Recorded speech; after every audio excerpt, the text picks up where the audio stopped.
Assalamu alaikum rahmatullahi wa barakatuhu. I am Abdullah Mustafa from grade 4B.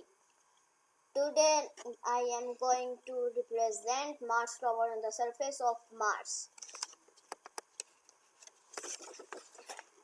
We will discuss about what is Mars rover, different parts of Mars rover and Curiosity rover.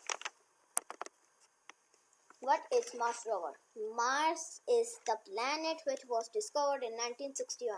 Scientists use rovers to discover Mars because of high temperature and unsuitable environment for humans.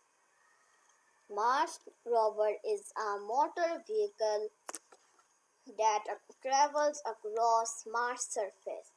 They examine territory and weather conditions across the planet. These are the different parts of Mars rover.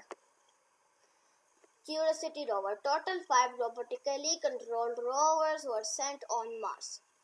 Curiosity rover is still active. It is a car-sized Mars rover, which was landed on August 6, 2012. Rover's goal. What is rover's goal? An investigation of the Martian climate and geology. The main specific goals of the mission is to help determine whether Mars could ever have